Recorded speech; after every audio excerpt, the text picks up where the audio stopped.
Lunch பாக்ஸுக்கு இப்படி சாதம் செஞ்சு கொடுங்க, உடனே காலியாகும். பசங்க திரும்ப திரும்ப செஞ்சு தர சொல்லி கேட்பாங்க. வாங்க எப்படி செய்கிறதுன்னு பார்க்கலாம். ஃபஸ்ட்டு அடுப்பில் ஒரு வாணலி எடுத்து வச்சுக்கோங்க. 1 ஸ்பூன் அளவுக்கு எண்ணெய் சேர்த்துட்டு 1 டேபிள் ஸ்பூன் அளவுக்கு உளுத்தம் பருப்பு சேர்த்து நல்லா ஃப்ரை பண்ணிக்கோங்க. இப்போ லைட்டாக இது கலர் சேஞ்ச் ஆகிற டைமில் நம்ம ஒரு 4 சின்ன துண்டு அளவுக்கு இஞ்சி சேர்த்துக்கலாம். கூட ஒரு 4 பல்லு பூண்டு, காரத்துக்கு ஒரு 5 பச்சை மிளகாய் சேர்த்துருக்கேன். இது எல்லாத்தையும் சேர்த்து நல்லா வதக்கிக்கலாம். இப்போ இதெல்லாமே ஓரளவுக்கு வதங்கி வந்ததும் நல்லா ஃப்ரெஷ்ஷான புதினா இலைகளை வாஷ் பண்ணி எடுத்து வச்சுருக்கேன். இது நான் 2 கைப்பிடி அளவுக்கு சேர்த்துக்கிறேங்க. சேர்த்துட்டு இதை நல்லா வதக்கிக்கலாம். ரொம்ப வதக்கிடாமல் லைட்டாக கேஸ் ஆஃப் பண்ணிவிட்டு இதை வதக்கிக்கோங்க.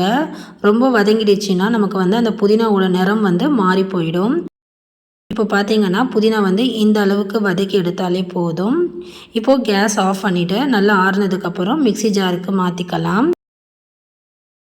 இப்போ நம்ம மிக்ஸி ஜாருக்கு மாற்றி எடுத்தாச்சு. இதில் கொஞ்சமாக கொத்தமல்லி இலை சேர்த்துக்கோங்க.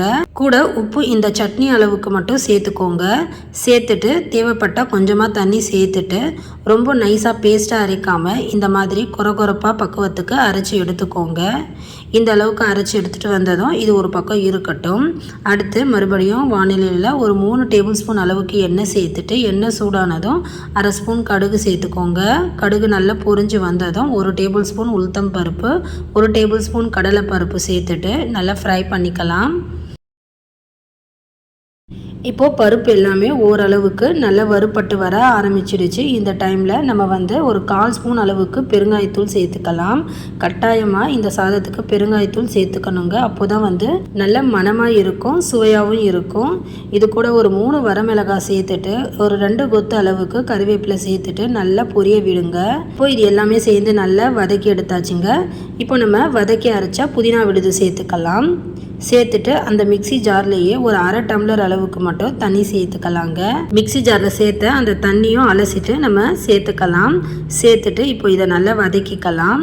புதினா இலையோட பச்சை வாசனை போகிற அளவுக்கு நல்லா வதக்கிக்கோங்க. அதே சமயம் நல்லா எண்ணெய் விட்டு பிரிஞ்சு வரணும்.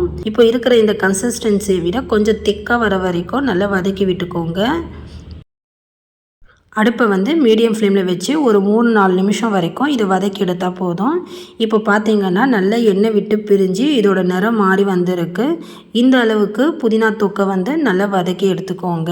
இந்த மாதிரி நம்ம தொக்கா செய்யும்போது நமக்கு இந்த தொக்கு ஒரு 3 நாள் வரைக்கும் வெளியே வச்சாலும் நமக்கு கெட்டு போகாமல் இருக்குங்க.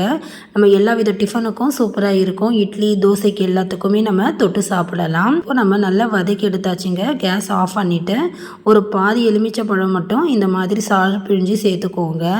புளிப்பு சுவைக்கு நான் ஒரு பாதி எலுமிச்சப்பழ சாறு சேர்த்துக்கிறேங்க. நீங்கள் புளி சேர்த்துக்க போகிறீங்கன்னா புதினா வதக்கும் போதே புளி சேர்த்து நீங்கள் வதக்கி அரைச்சிக்கோங்க.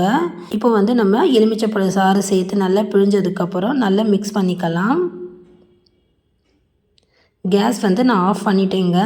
இப்போது நல்லா கலந்ததுக்கப்புறம் 200 கிராம் அளவுக்கு சாதம் நல்லா உதிரியாக வடித்து எடுத்து வச்சுருக்கேன். இதை நம்ம சாதம் வடிக்கும்போது அது கூட உப்பும் எண்ணெயும் சேர்த்து வடிச்சுக்கோங்க. இப்போ நம்ம சேர்த்துட்டு நல்லா கலந்துக்கலாம். கிரேவி நல்லா சூடாக இருக்கும்போதே சாதம் சேர்த்து கலந்துக்கோங்க. அப்போ தான் டேஸ்ட்டு ரொம்பவே நல்லா இருக்கும். சாதத்தில் கிரேவி நல்லா இறங்கி சாப்பிட நல்ல மணமாகவும் சுவையாகவும் இருக்கும். இப்போ எல்லாத்தையும் சேர்த்து நல்லா மிக்ஸ் பண்ணி எடுத்தாச்சு. நல்ல ஒரு அருமையான ஹெல்த்தியான புதினா சாதம் செஞ்சாச்சுங்க. இதே மாதிரி லஞ்ச் பாக்ஸுக்கு இப்படி சாதம் செஞ்சு கொடுங்க, உடனே காலியாகும். பசங்க கொஞ்சம் கூட மிச்சம் வைக்காமல் சாப்பிட்டு வருவாங்க. திரும்ப திரும்ப செஞ்சு தர சொல்லி கேட்பாங்க. இப்போ பார்த்தீங்கன்னா சூப்பரான இந்த புதினா சாதம் வீட்டில் நீங்களும் இதே மாதிரி இதே அளவுகளை செய்து பார்த்துட்டு எப்படி இருந்ததுன்னு மறக்காமல் கமெண்ட் பண்ணுங்கள். வீடியோ பிடிச்சிருந்தால் லைக் பண்ணுங்கள், ஷேர் பண்ணுங்கள். மறக்காமல் கோமதி ஃபுட் சேனலை சப்ஸ்கிரைப் பண்ணிக்கோங்க. நன்றி, வணக்கம்.